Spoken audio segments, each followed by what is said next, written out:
In the previous lecture, we have already gone through some of the basic concepts of sensor networks. We have seen that by interconnecting the different nodes in the network, we can have an extended coverage of sensing, and that way we can also have remote real time distant monitoring of what is occurring around these physically deployed nodes in the network.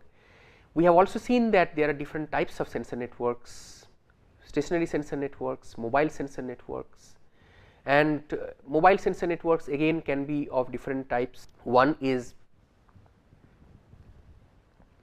aerial mobile sensor networks, that means the mobile networks which move, sensor networks that move in the space. We have terrestrial sensor networks where the nodes they move on the surface of the earth, and we can have underwater sensor networks where the nodes basically move in the underwater area. So, whatever be the sensor network, whether it is underwater, terrestrial or aerial, these nodes they basically have to cooperate with one another in order for the network to function. If the nodes do not cooperate, they will not be able to function.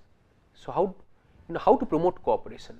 So, before that we need to understand the behavior of the different nodes in the network. So, when we talk about sensor networks, we have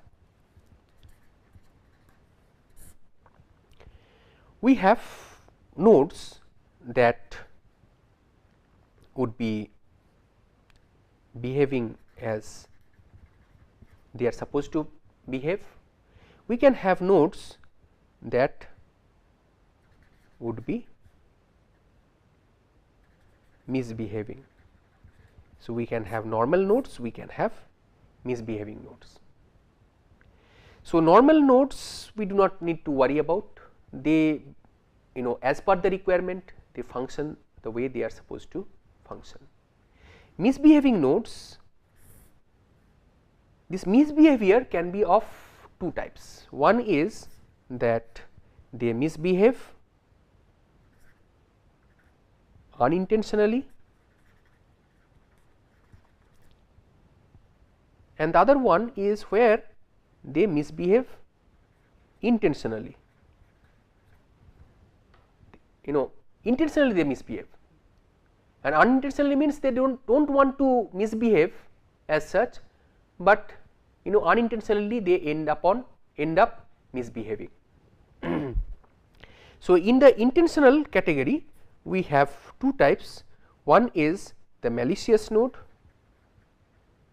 and the other one is the selfish node, and in the unintentional category we have the failed nodes and the badly failed nodes. So, this basically forms the taxonomy of behavior of nodes in a sensor network. Okay. So, going ahead, we have normal nodes that work perfectly in an ideal environment condition, failed nodes which are unable to perform the functions that they are supposed to perform, maybe due to power failure or maybe there is some hardware failure or something of that sort. Badly failed nodes are like the failed nodes, but in addition they send some false routing messages which basically hurts the integrity or the which becomes a threat to the overall integrity of the network. Selfish nodes are basically the ones which are unwilling to cooperate, they do not want to cooperate. So, it is intentional misbehavior, because they do not want to cooperate because there is some personal cost that is involved, and packet dropping is one of the consequences of not willing to cooperate. So, if a node which is acting as selfish receives a packet, instead of relaying it forward which it is supposed to do for successful operation of that particular network, it is going to drop the packet, and this is not desirable. And then we have the malicious nodes which are basically which are like harmful nodes, which are a threat to the network, which want to deliberately disrupt the successful operation of the routing protocol or other protocols, and thereby they do not want to deliver the services that they are supposed to deliver. Another type of dumb node which was recently, very recently, few years back only, developed or identified, not developed, but identified by us in the SWAN lab, is the dumb behavior, and we are the ones who basically detected the existence of this kind of misbehaving node. This is an unintentional misbehavior. So, in this kind of misbehavior, unintentional misbehavior, what happens is these sort of misbehaviors pop up whenever there is some change in the environmental conditions. Maybe there is heavy rainfall, maybe there is heavy snowfall, maybe there is heavy fog, and under those circumstances naturally, as we know, there is signal problems that are going to happen.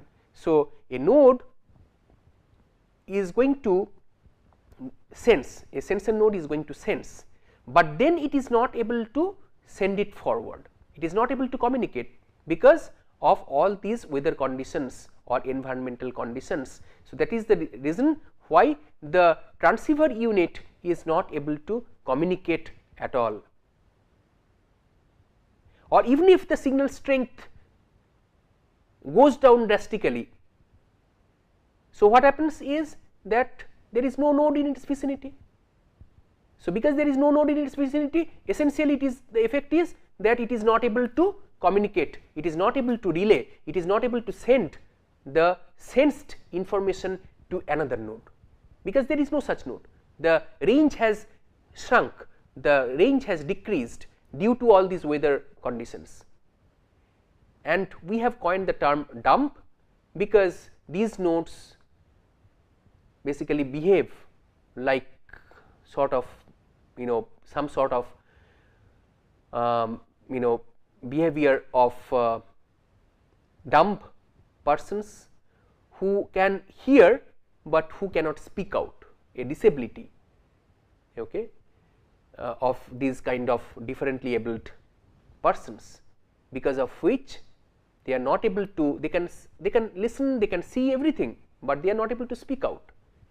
And because of this kind of mimicking behavior with this kind of nodes, the sensor nodes, we term these nodes, this behavior as the dumb behavior. Now, this dumb behavior is transient, it is temporary. Temporary means that it will last only for the duration when the weather condition is bad.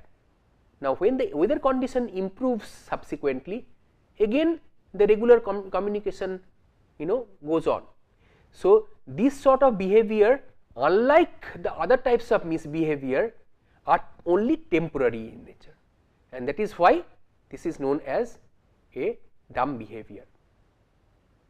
Only dumb behavior, unlike other kinds of misbehaviors, intentional misbehaviors, these are very temporary in nature, and they occur unintentionally. So, this is very important to understand. Now, what is required is to detect this kind of misbehavior and then offer connectivity re-establishment. So, if this kind of, see what happens is, whenever this kind of behavior occurs in a sensor network, this kind of behavior will not occur typically in other types of networks, because sensor networks are typically deployed in harsh environmental conditions, in environments where the all these physical things change quite fast, quite rapidly, and so on. So, sensor networks are typical for deployment in this kind of environments. So, what is required is to detect this kind of misbehavior happening in the network, because ultimately what happens is the node which is not able to communicate, it is completely cut off from the other nodes in the network. So, then how will the other nodes know that it is cut off? So, that has to be detected somehow. So, we worked on this particular issue of how to detect this kind of temporarily cut off nodes, the dumb nodes, and then how to establish some kind of connectivity even in the presence of dumb behavior, so that the normal network functions keep on running until the weather conditions improve. So, two protocols, CORD and CORAD, were proposed by us in the SWAN group, and these protocols are available for further. It is available in the internet for further reading. So, if you search with CORD and CORAD with few other suitable keywords, you would be able to get access to these papers. So, these have been published in very prestigious venues like ACM Transactions, Journal of Systems and Software of Elsevier, and so on. Next, event aware topology management in wireless sensor networks. I also wanted to give you a little bit of glimpse or flavor of this work. This also has been done by us in the SWAN lab. So, here basically we are talking about topology management. So, topology management is primarily concerned about how to not only establish, but also how to manage the topology over time, how to keep the topology, how to keep the networks, the nodes in the network connected over time, so that they can continuously sense and disseminate the data through them to the sink, and adapting to the changes of the event state with respect to event location, event area, and event duration. So, this is what this particular work talks about. So, I am not going to, I am just going to give you a little bit of idea about these works, but I am not going to go through each of them in detail. The corresponding reference is given for your ready use. If you are interested, this paper, you can please go through.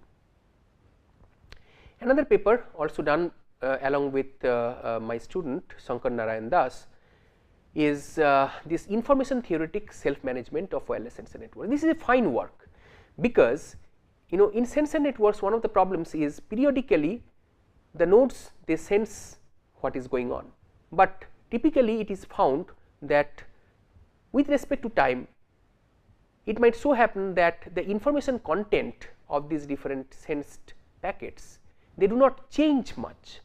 So, why do you want to unnecessarily overload the network by communicating those packets where the information has not changed much?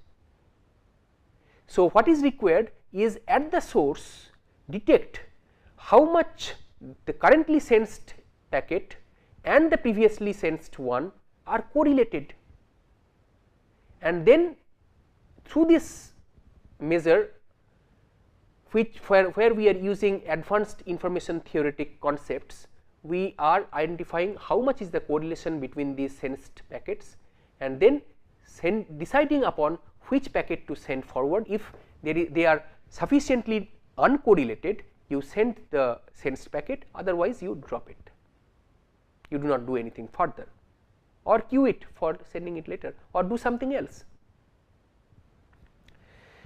This is one possibility. Other possibility is that in a sensor networks, typically the nodes are densely deployed. Now, it might so happen that two or more different nodes, they have sensed data, which are sufficiently correlated. Then the point is that all those 2 or 3 different nodes, if they all have similar kind of information content, why do you all want to have those 3 packets to be sent forward to the sink? Because doing so will unnecessarily overload this highly constrained network. So, we have again used tools from information theory to basically address this particular issue. So, these ideas are very fundamental to sensor networks, and we have addressed those, and I am trying to give you an exposure to all these different problems, so that you know that if you have to use sensor networks for IoT implementation, what are the issues that have to be addressed for it. It is not like buying few IoT devices, few sensors, few different other devices and putting them all together will have an IoT network. This is a common misconception. Implementation, deployment of IoT is heavily research intensive. It cannot be done in an ad hoc manner. You have to plan it properly and you have to design the protocols, design the algorithms, find out the different complications that are going to happen and act accordingly. Going ahead, so we have, so I will skip this, it is there for you. This is part of the previous information theoretic approach that I mentioned and finding the correlation between the different packets spatially as well as temporally. So, I am not going to go through it in detail, but it is available for you to go through in this particular slide. Another very important thing is social sensing. Social networks like Twitter, Facebook, etc., these are quite popular. At the same time, sensor networks are also quite popular, but sensor networks duty cycling is very important because of these low power nodes. So, low power nodes mostly have to be kept in a dormant or a sleep mode and they have to be woken up periodically. Now, when do you wake up? Do you wake them up after a certain interval of time, or is there a better way of waking them up?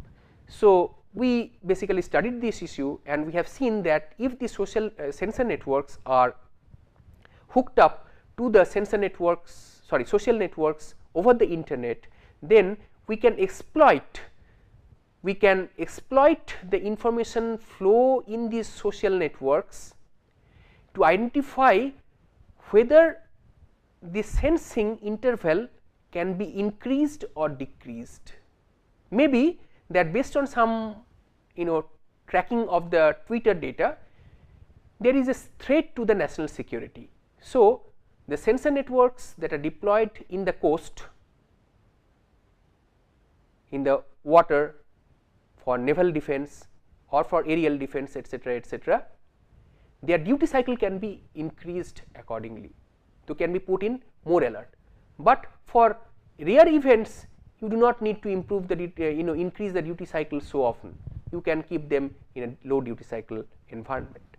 So, this is what this third work basically talks about, and the source of this literature is also given over here.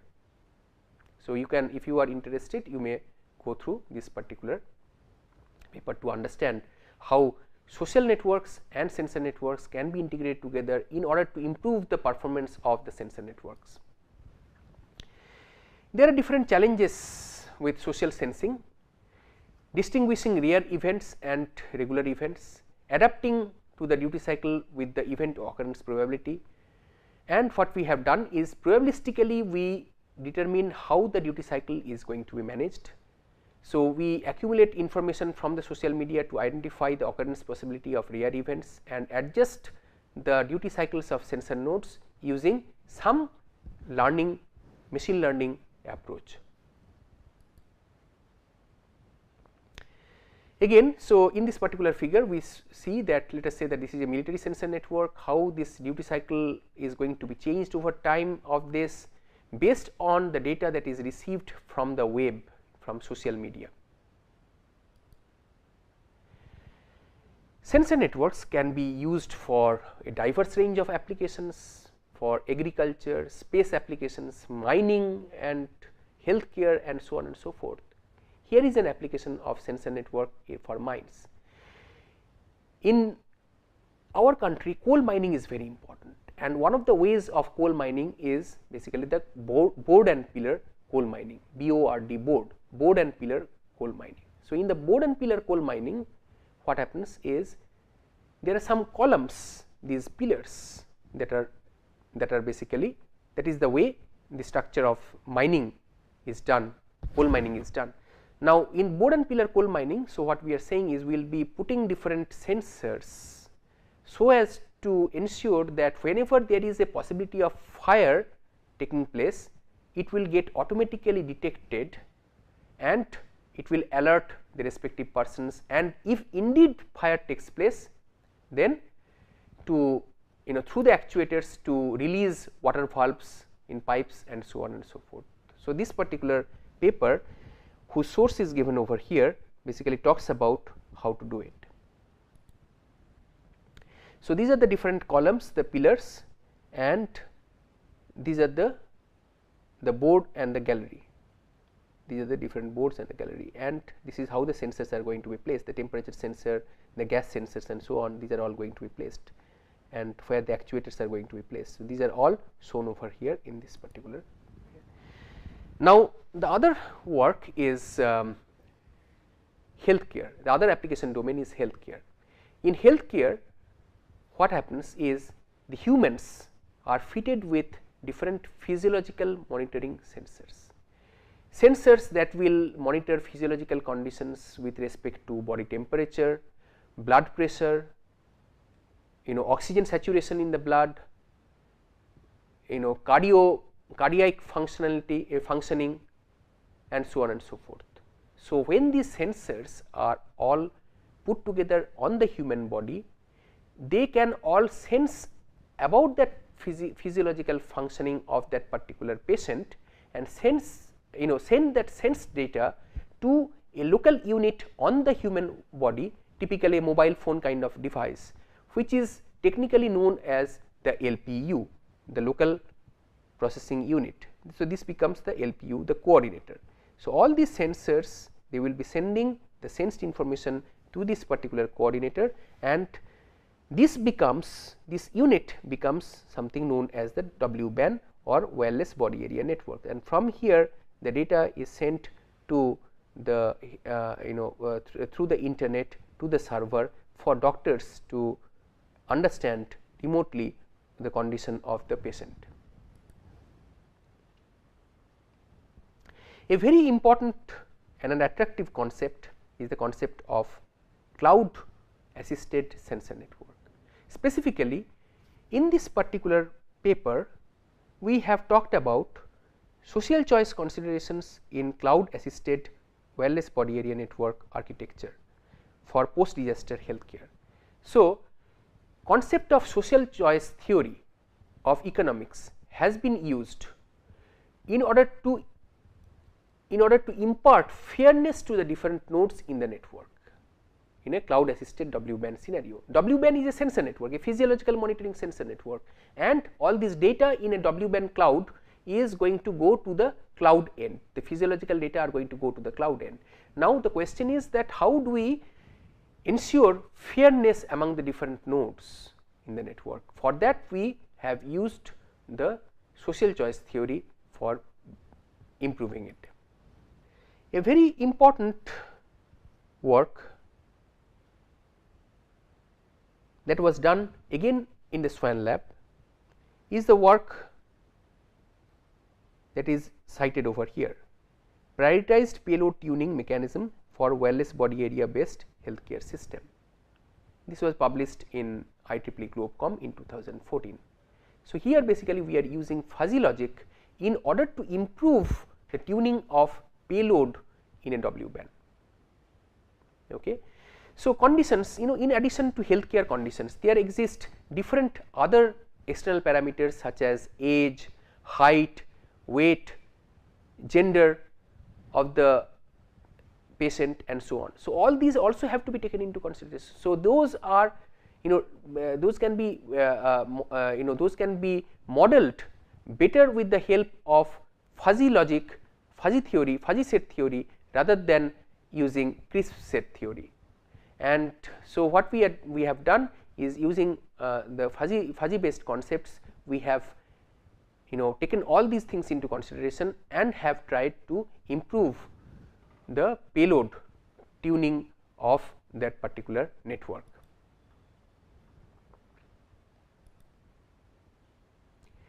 Another important thing that also has to be taken into consideration when we are talking about healthcare sensor networks is that particularly during emergencies, what happens is, let us say that after a post disaster environment, in a post disaster environment. So, what happens is there are so many casualties, so many victims and so on and so forth. So, and at the same time we have very limited medical resources, be it doctors, nurses, paramedics and so on, we have very limited. So, they all have to be taken care of. Now, If we are using sensor networks, deploying different sensors on the human body, of the patients, victims, and so on and so forth, then what also has to be done is that certain patients might require urgent attention, more urgent attention compared to certain other patients. So, that differentiation has to happen, otherwise what might happen is some patient who is at the point of maybe collapsing or dying, he does not get helped, whereas somebody else who is not so critical get more attention. So, that fairness has to happen, that priority has to be given, and this particular paper, which was published in the IEEE JBHI, IEEE Journal of Biomedical and Health Informatics, basically talks about it. So, we have in this particular lecture gone through different flavors of research works and applications of sensor networks. We have seen that how sensor networks can be used for the broader context of Internet of Things, deployment of sensor networks to achieve the objectives of Internet of Things. This is what we have gone through in this particular lecture. We have seen that there are a lot of applications, and we have also seen that there are lots of research issues. Some of the research issues and their flavors is what you have been exposed to in this particular lecture. Thank you.